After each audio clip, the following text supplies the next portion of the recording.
2026 is going to be an awesome year. We got some pretty cool stuff coming up. First off, we got Foundations of Recovery. This is our flagship program. We're starting it in January. This is for anyone, man, woman, or couple who wants to come and reclaim their heart from shame, trauma, and betrayal. We start off with an education on all sorts of principles, give you the common language. We feed you from a fire hose in terms of all things recovery. It is such a great start to recovery. And we get at the roots of things, Tyler. This isn't like any other program. Like, this is our healing journey in process, and Foundations is where we begin. If you look at the value that you're getting there to kick off a good recovery with all of the right education, all of the right language, and a team to get you started while also being directed by Brannon and myself through the whole process, what a deal. So if you're interested, if you're struggling, if you've been wanting to do something for a long time, jump into this. This only comes around every so often, and we would love to have you there. Click the link in the description to sign up for it. And to make it even sweeter, we're also including a raffle for a free pass to the Radiant Dawn retreat. Anyone who signs up for Foundations will be added to the raffle for that free Radiant Dawn pass. If you're a man and you sign up for Foundations, your name still gets entered, and you can give that pass away if you win it to any woman that you want to. So what you're saying, Tyler, is if you sign up and participate in Foundations, you could possibly go to Radiant Dawn for free? That's exactly what I'm saying, which is crazy because Foundations by itself is already an insane value. Man, I sound so salesy. But it actually is awesome. So come to Foundations. And even if you don't come to Foundations, sign up for Radiant Dawn. It's beyond therapy, the best healing experiences that you can have. Click the link below and come join us. Can my spouse still love me while they're acting out? Welcome to the Real Talk Recovery Podcast with the Therapy Brothers. We're brothers, we're therapists, and we know recovery. Bring your stories, your questions, your successes with real recovery.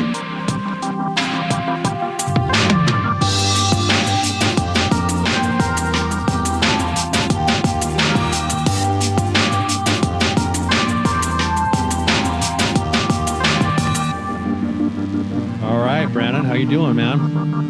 Good, man. I'm gearing up for this weekend.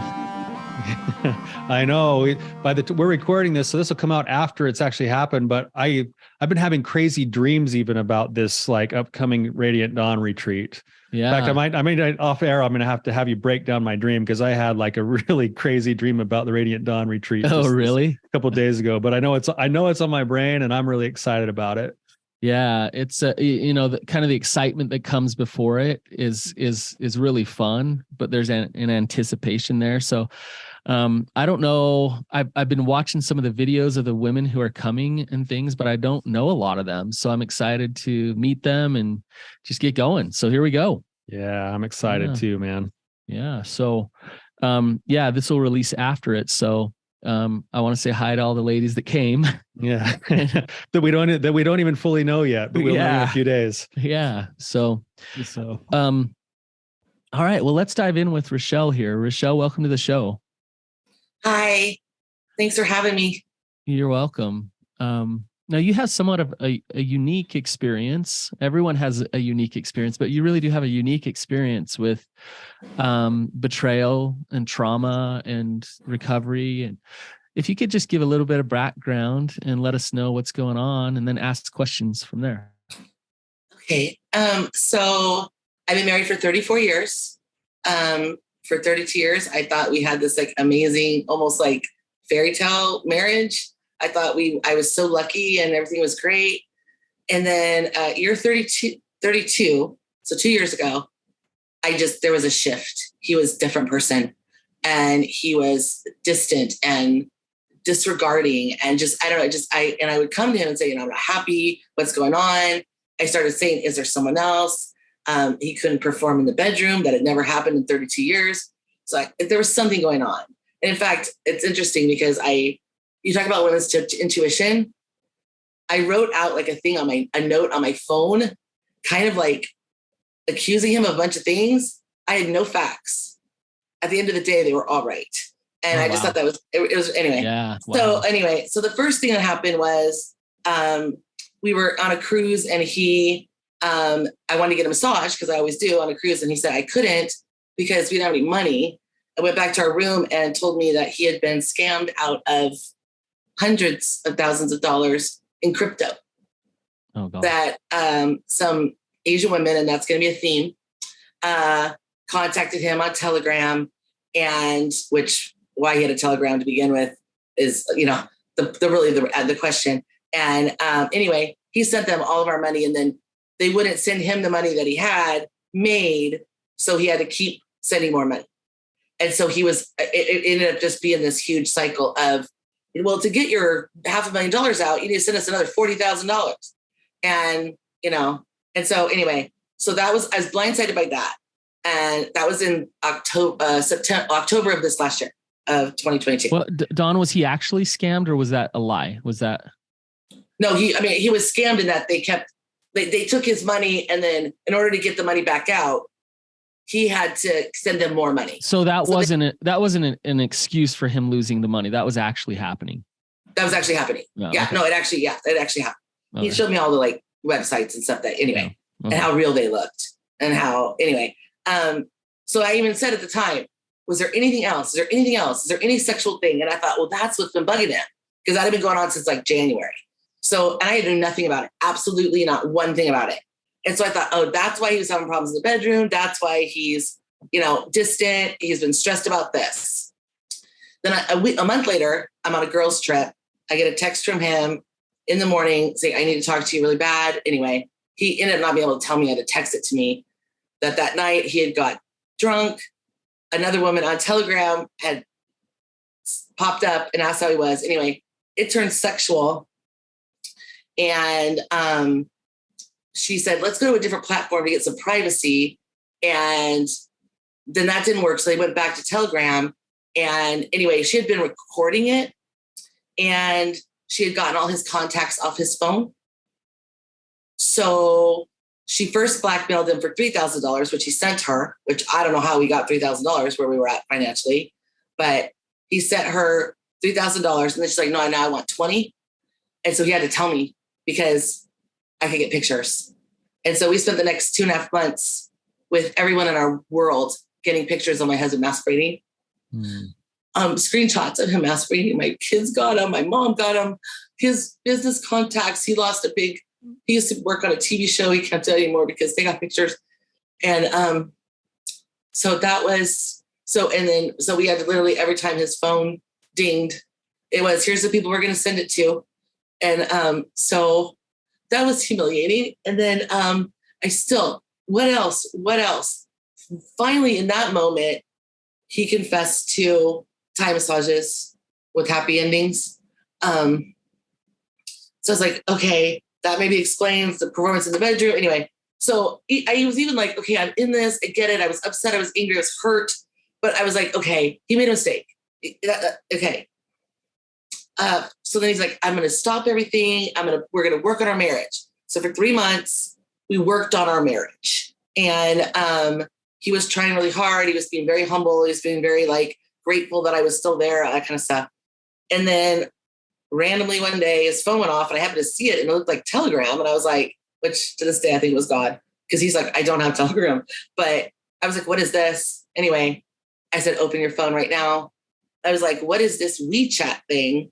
And he said, I have no idea. I don't even know what's on my phone. Still lying. And I said, open it. And I opened it, and there was a ad for a Thai massage thing, and then some conversation with the woman.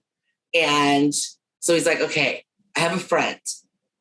She's my massage. She does the Thai massages for me. We became friends. So I was like, okay, not okay. Well, then the next day I said, you know what? I'm not settled with this. Show me your phone. Show me your history. Anyway, finally, he had an emotional affair with this woman, thought he was in love with her. He ended up asking her for sex and she gave it to him. He said he only did it once because he realized at that point it could have been a hole in the wall, is what he said.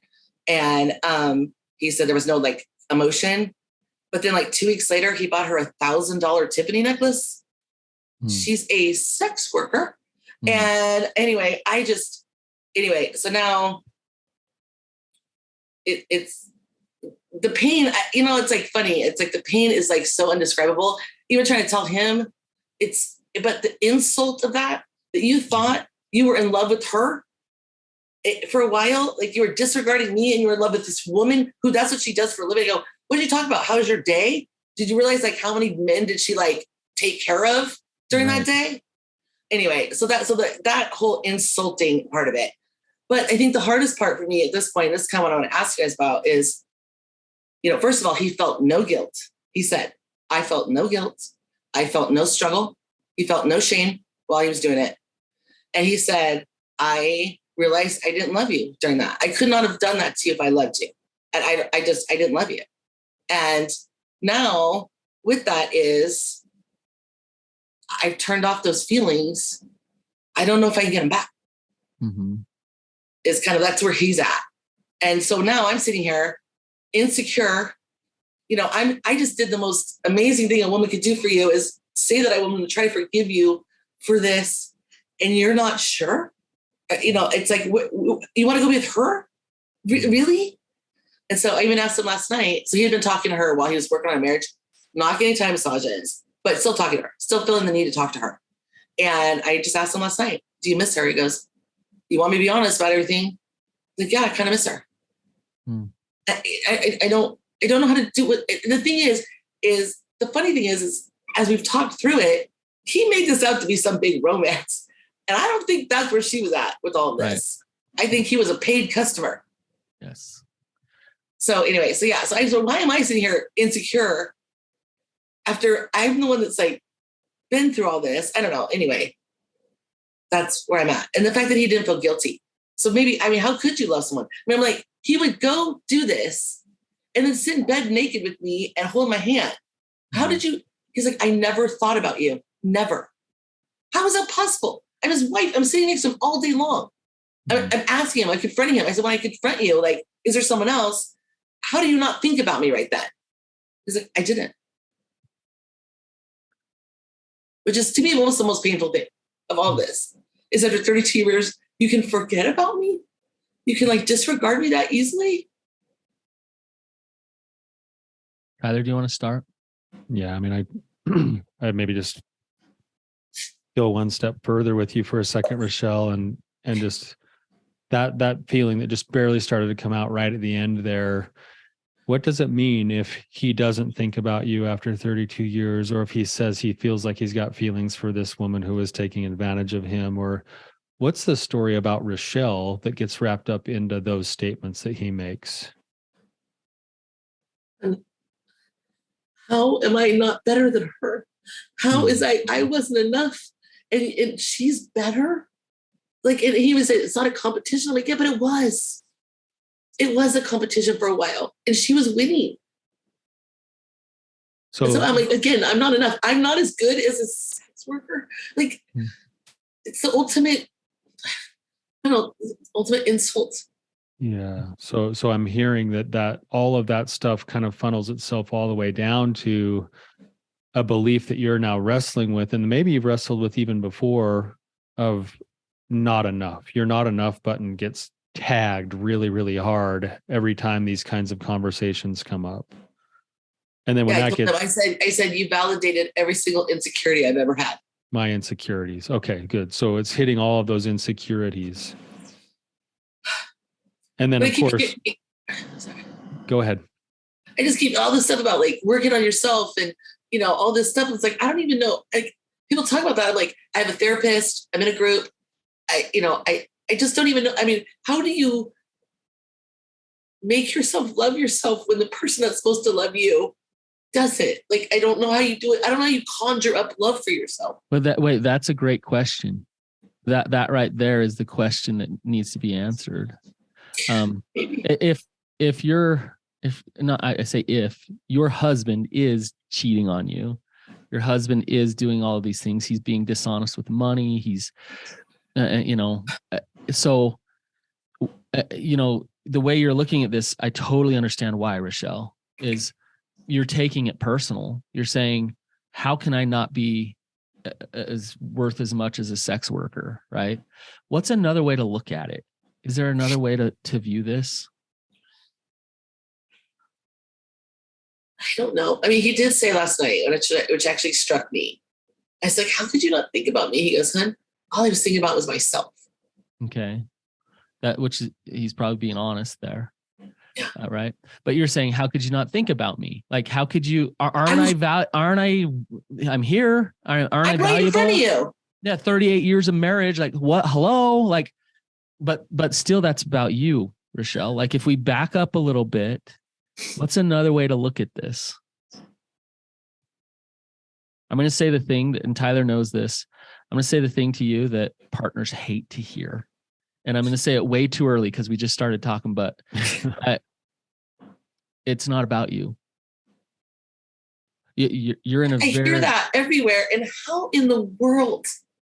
I know. He did it against our marriage. He went outside our marriage. That's about me. I know. It's not about you. It's not. It's not about you. And we're going to dig into this a little bit more why.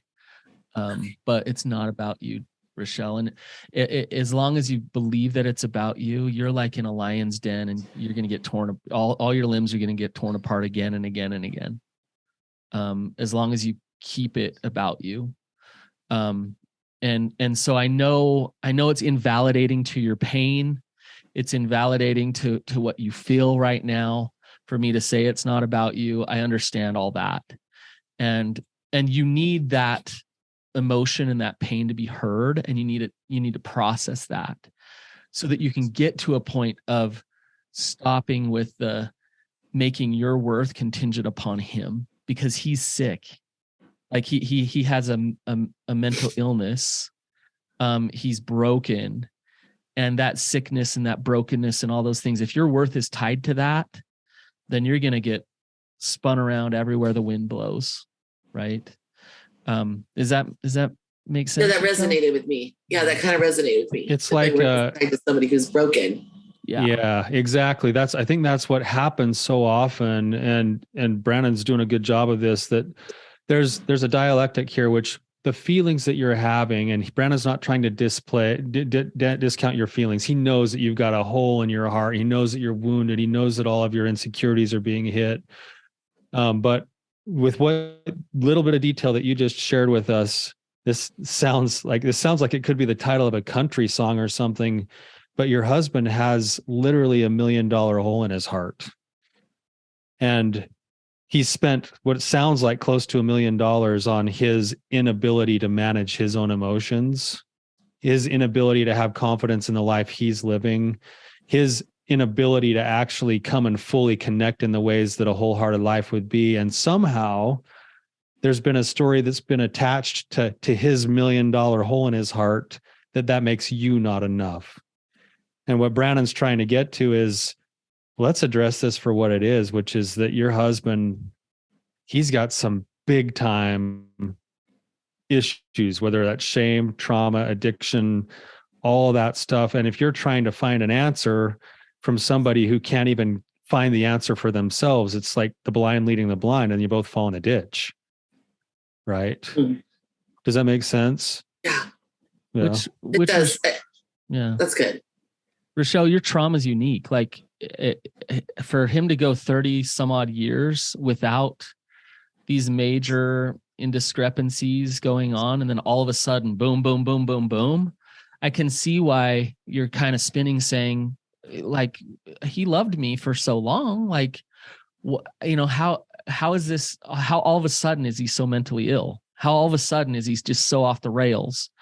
But I don't know the answer to that. But he is. What Tyler just said, he is addicted. He is broken. There is shame there that does not have to do with you. And so I can see why the confusion is there, Rachelle. The question is now is, where do you go from here? Right. And what does your recovery really look like from here? Yeah, because there's a part of me that's almost like resentful of the fact that, because he started recovery, he's in a men's group, he has a therapist, he's broken. He's remorseful, he's broken, but it's still all about him. Yeah. It's like our conversations are about him. It's like him getting healed or him, being in recovery.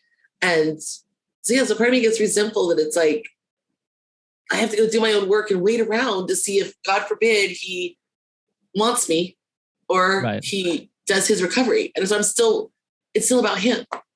Right. How could you change that? How do you change the rules of the game there, Rachelle? I don't know. Honestly, that's what I called. I don't know. I don't know how to turn off my own head. You know what I mean? It's like, I don't know how to turn off the images I have in my head. I don't know how to turn off the narrative I have in my head. I don't know how to change that. And everybody just says, oh, you need to think about this. I don't, like, physically, I don't know how to get out of it, to like get where I'm focused on myself. I don't even know what to focus on. I don't even know what the first step is. He has all the power to Rachelle's well-being right now. Yes. Right? Yes. So how do we take that out of his hands? It's absolutely possible. There's something you're going to have to let go of, though, in order to take that out of his hands. Do you know what it is? My future. Okay, yeah. So there's security, right? There's like, you're going to have to practice some faith.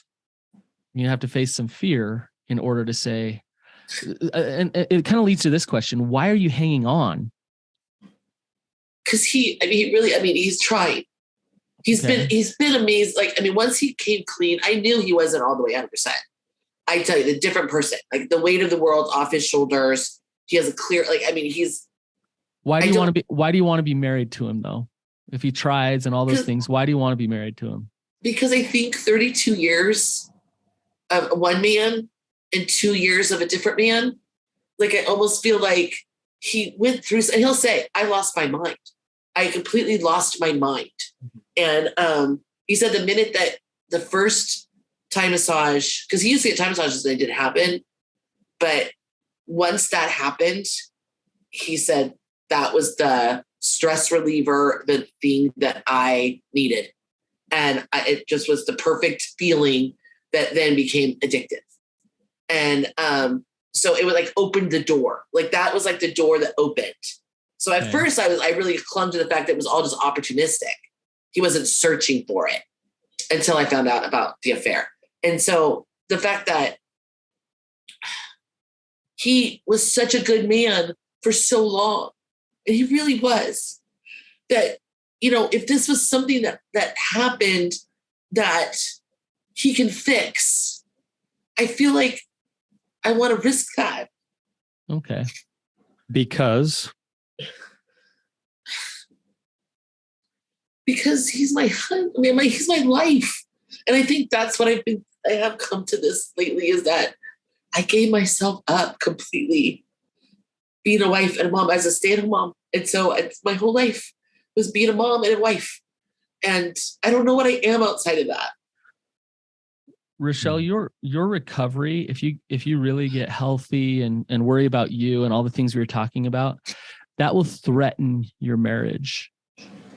If he doesn't fully get into recovery.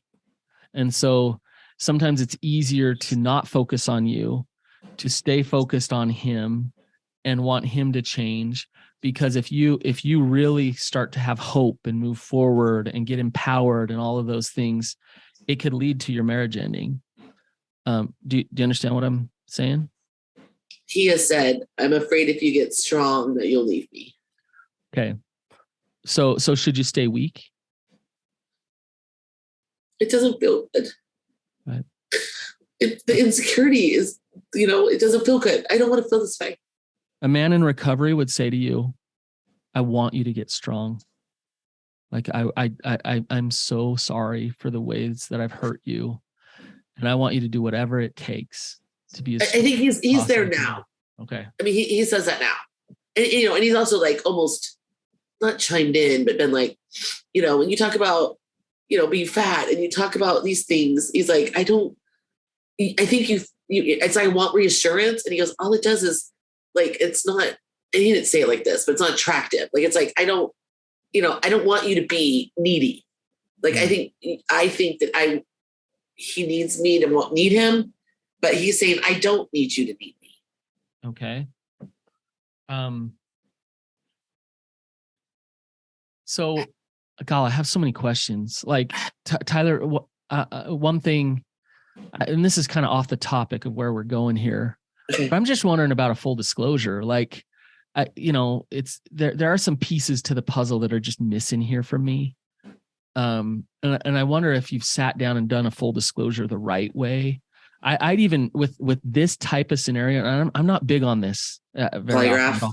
Yeah, like I'm like anti-polygraph, but with this one, yeah, you called on that? I called, yeah, and asked how much it will cost, because that's a huge issue for us. And that's the thing too, man. Why is recovery so expensive? Yeah, I called and I talked to him about it, and he's open to it. He said, once he told me about the affair, that was the thing he was holding on to, because he goes, I saw the video destroy you. I didn't want to destroy you again. And and he wanted to keep it. He wanted to keep a little part of it. Because I was like, what was talking to her doing anything for you? And he's like, I don't know. You don't know what you don't know. Even at this point, you don't know fully what you don't know. And that's why I'm wondering about a disclosure and a polygraph, and just to like at least start the process with, let's lay things out there of what's happened and what is, because then you can start to make your decisions and start to organize and set up your recovery. Right now you're kind of reeling with, just wondering whether he loves you or whether he's going to choose you or whether he's like, there's not safety here to just start to say, okay, I'm going to focus on Rachelle and then start to move forward from there. And if we stay married, great. If we don't stay married, at least I'm going to move forward. How do you guys feel about separations?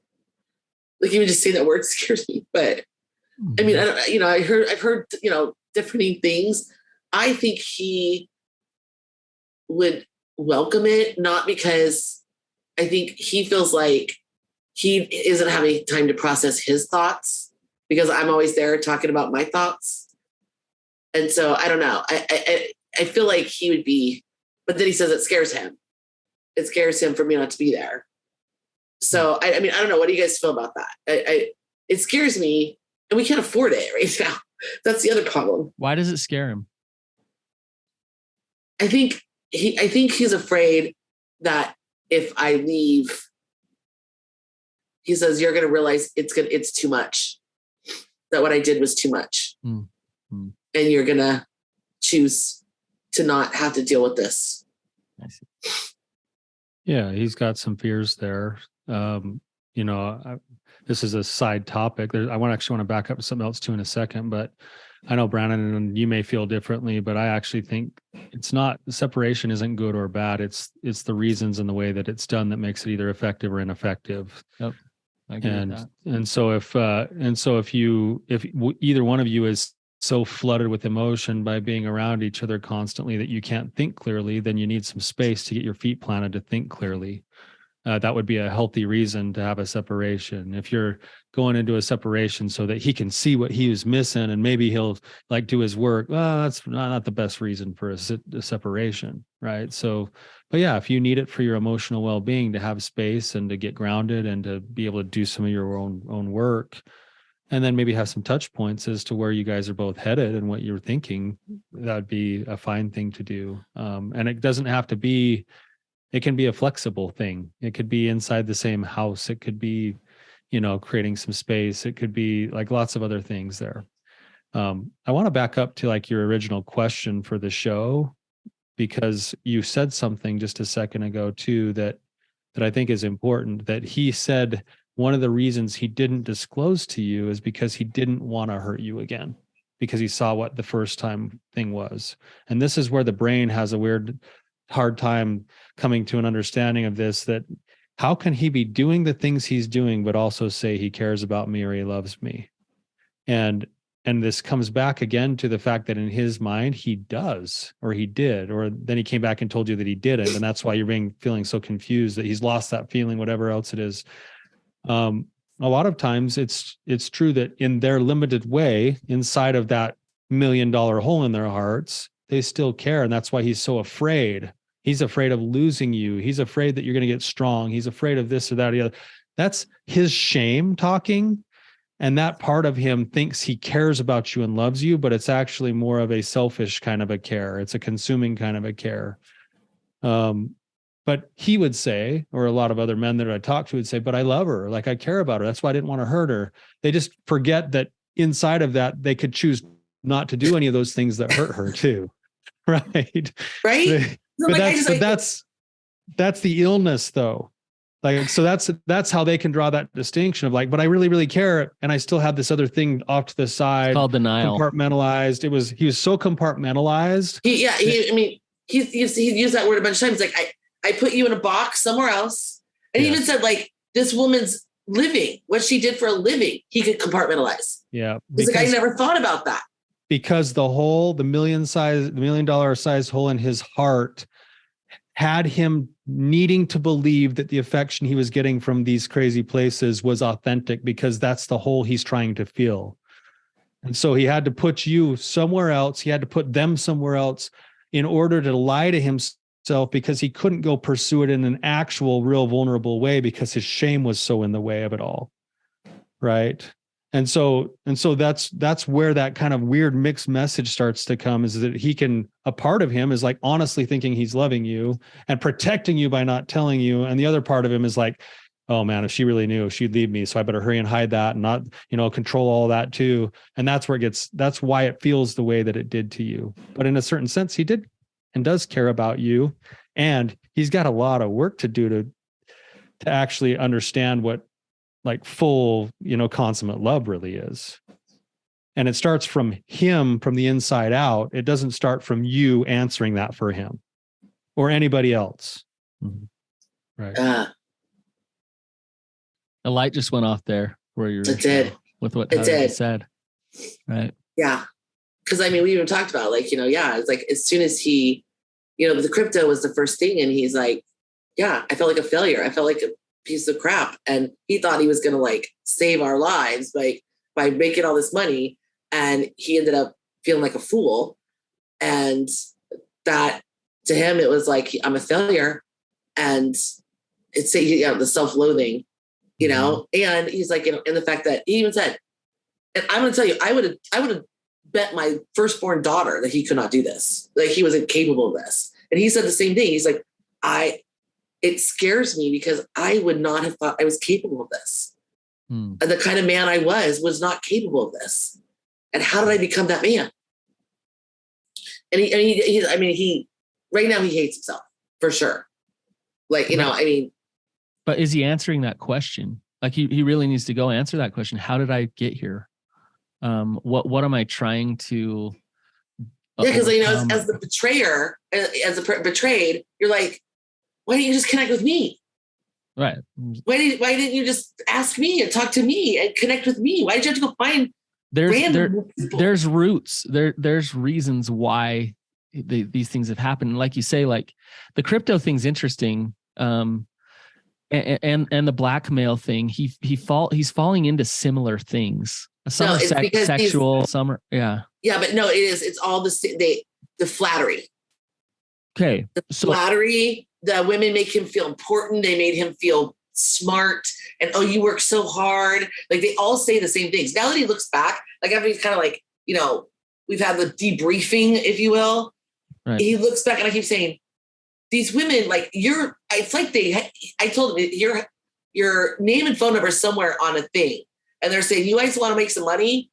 Yeah. This guy is a desperate American who is willing to do anything for a buck if you just make him feel good. He's at the top of the targets for skullduggery list that goes around in America. Honestly, he is. They pass his name around and they're like, man, we milked him for a couple $100K, but he might have a couple thousand left. Like, here, go get it. Yeah, I swear that video and all this is connected. I think maybe not the Thai massages, not the woman. Well, it is crypto, the video, all that is all from Telegram. It is connected in the sense that not that they're sharing his name that way, in the sense that he still has that hole in his heart that he keeps trying to fill in the wrong ways. And that's what Brannon's getting at is. Yeah. Go ahead, B. Well, that's what, like Rachelle, you can, I actually appreciate you can look at this and have compassion for him. Like this whole this intoxicates him. Why? Because there's shame there, there's trauma there, there's wounds there, that fake flattery feels for him. And you can have compassion for that. That's great. Have that compastion, Rachelle. I think I was more like, that's pathetic. Is kind of what I said to him. Well, you can have that anger. And you're an idiot. You can have that too. That's okay. That's okay. But here's the thing, and bringing it back to you, Rachelle, like and this is just me, I'm just going to say this. If my wife came to me and was very contrite, very remorseful, and she said, hey, I lost all of our life savings and I had sex with another man and I'm being blackmailed, I would separate from her. Even if she was contrite. And this is me speaking. I know. As Brannon, in my truths, I would have to say for myself, to respect myself, I need some space from you so that we can do some work. I'm not saying I'm divorcing you, but I need some space so that we can do some work, because that really hurts me. And I need to listen to those emotions. I need to protect myself. I need to care about myself. And you went so far to break so many things here that I've got to take some space here. And so why am I telling you this, Rachelle? Not because I'm telling you that that's what you should do. Well, and on top of that, the last 5 weeks, this is 5 weeks ago that he told me about the affair. For the last 5 weeks, he's still unsure if he loves me. Yeah. If she's saying that to me, then I'm saying, then I love myself enough to not be in a relationship with you right now. Go figure it out, bud. You got this hole in your heart. You need to go figure this stuff out. I'm not on board for the crazy train. I hurt for you with whatever's going on there. And I want to fix this. We got 32 years. At the same time, I can't go on the crazy train here. So tell me what your plans are. Let's touch base. In the meantime, I'm going to go and try to get my heart right and get grounded and live in my truth and have some boundaries. And I hope that we can figure this out together. Right. I mean, he's, in his mind, he's 5 weeks. He has, he cut off communication with this woman. He's working on it. I mean, and he has a therapist and who's actually really great. Like from what the feedback he's given me, very much like my advocate, Good. Talking about and my husband even said, I haven't heard a podcast yet, like how to love your wife through this, besides holding space. Like, how do I show her? Like, what do I do? Like, what actions do I do? I can give him the list right now. If he wants to listen to this, I'll give him the list right now. I will tell you right now. My tongue. Grab a pen, grab a pen. He loves you guys so much. He would probably come on here. Oh, I'd love to have him. Yeah, so send him on. And I would guess that he's probably a really good-hearted man. He's a good man. Yeah. He really is a good man. But you know what? Like he either needs to let you go, or he needs to start fighting like hell for his own recovery so that he doesn't hurt you anymore. I think he thinks he is. I mean, all he does is listen to podcasts. All he does is listen to books. All he does is, he has group on tonight and he has therapy. So, in his mind, he's doing like the stuff. He's doing the work. He wants to be different. Okay. So here's the list really, really quick. And I'll modify this some. He needs to be rigorously honest despite the consequences. Well, no, he is. That's why he doesn't know if he loves me. Okay. That was horribly honest. So he needs to just keep being honest. Keep being honest. Now, rigorously honest about all the things, even the things that are like, oh my gosh, I made a mistake and I'm going to hide this little thing from her. That's what gets him down the road later into much bigger things. He needs to be consistent with his actions and behaviors over time, not just for a week or 5 weeks or whatever.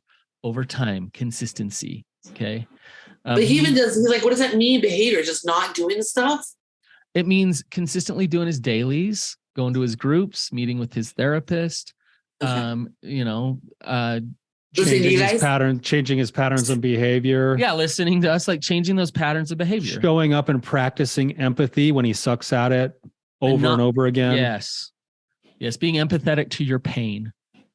And here's the thing. Yeah. I feel like he's empathetic to my pain, but he told his therapist the other day, I had to sit in the car for 6 hours when my wife ripped me a new one. And I was like, well, no, I just told you what you did and how it made me feel. That's not ripping you a new one. That's just you did something. And see, but that's the point, is he's saying, I don't know what to do, but that's because he still can't get out of his own way, because empathy isn't about him getting ripped a new one.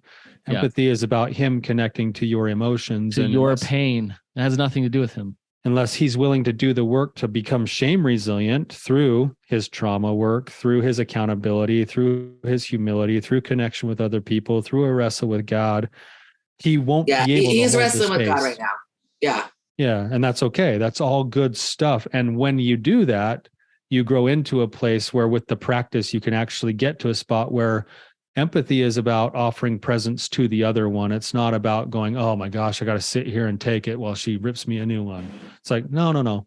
Like you get to go in there and in a boundaried way, you get to offer yourself and your presence and understand what she's saying and feeling without taking it so personally that you can't respond back. Yeah.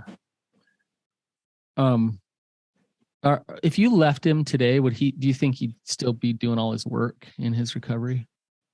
He says yes. Because I said that too. I said, Are you doing this for me? Or are you doing this for you? And he said, I'm doing this for what do you think? For both. He said both. What do you feel? What does your gut tell you? Because we don't know his heart completely. Well, some of the things that have come out is, so this is a part of the story that I probably should have told up front, but for 20 years, we lived in separate places. I lived in Oregon and he lived here, and he did not act out at all during that time. And I believe him. I had no inkling, nothing. He was, but he says, you stole my freedom. Like he misses being alone. When you moved back? Yeah, I moved, all the kids grew up. So I moved down here with him. Interesting. And so that was, to him, he was like, I felt kind of smothered. All of a sudden, we had to figure out what we're watching together. I had to figure out what we're eating together. He's like, I forgot how to be married. And so you had a unique marriage.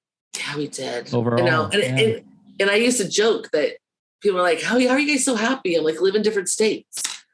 And so, so my thing is, the thing about separation is I'm afraid he'll like it. I'm not afraid he's going to do the behaviors again. I'm really not. He kind of sees it. He says, I got my blinders off. I realized what an idiot I was. I believe these women. I think he's getting that, but the enjoying being alone. Like he was like, he listened to something. I don't know if it was your guys's, that was like, what are you gonna do instead? And so he had a list of what he wanted to do instead. And a lot of it was be alone. Go watch a show by myself. Go out to the mountains by myself. Like a lot of it was alone stuff. And so, which is fine. I mean, I get it. He needs the time. And it is. I mean, we are here 24/7 together. I get it. Right. He works anyway. So we see each other a lot. So I get that. And so, but it also scares me if we separate, that he won't even want to then learn how to be married. He will then go, I kind of like being alone. I get to do my own thing. Well, and that's the thing is what I'm hearing from you is you don't know whether he'll choose you or not. And so instead of like taking those risks, you're like clawing and trying to keep things together to make him choose you. And so let go and let him choose you or not. And but as long as you're in that fear state, you're going to settle for scraps. And I just said that last night. The crumbs that you give me. Yeah, you'll settle as long as you're in that state of fear. That's just it. Like, what would be wrong with him liking being alone? But nothing. I mean, I know I don't have a problem with it, but it was just interesting to me that the theme of all of them were getting away from me. Yeah. And you know what I mean? And so it's like, and not that I thought like, give me alone so that he has no accountability. But just, I'm like, he's also listening to Wild at Heart. Mm-hmm. And so in him, he's like, my heart is gone. I lost my heart. I need to go find it out in the mountains. And I'm like, do it, go. I would be like, go, please. And, but it was just one of those, like, I realized that they were all behaviors that were away from me. Yeah. So, and that's where that fear comes in. And that's where Brannon said, you're willing to settle for the scraps. And this kind of comes all the way back to you, since you're the caller today, is your work is to be taking care of yourself in an honest way in such a kind, compassionate, self-compassionate, self-care, dailies oriented, shame resilient sort of a way, so that you can get to the point that you won't settle for the scraps. The reason you're settling for the scraps is because you don't believe in you enough to know that you should be treated differently. And it's easier to put the target back on him. But if you day to day go to work on liking what Rachelle sees in the mirror, then when he offers the scraps, you'll be able to say, hey, that's a nice offering, but that's not what I'm here for. Like, if you need to go into the mountains and never come back, that'll suck for me because I love you. But I'd rather have that and know the truth so I can go find someone who wants to be with me and chooses in with me than to sit here and cling to the scraps. You're like holding a handful of sand in your hand, expecting to not lose a grain. And instead, it's like, let go. Let go. Yeah. If you don't, Rachelle, if you don't get yourself out of the way, then you won't know his heart.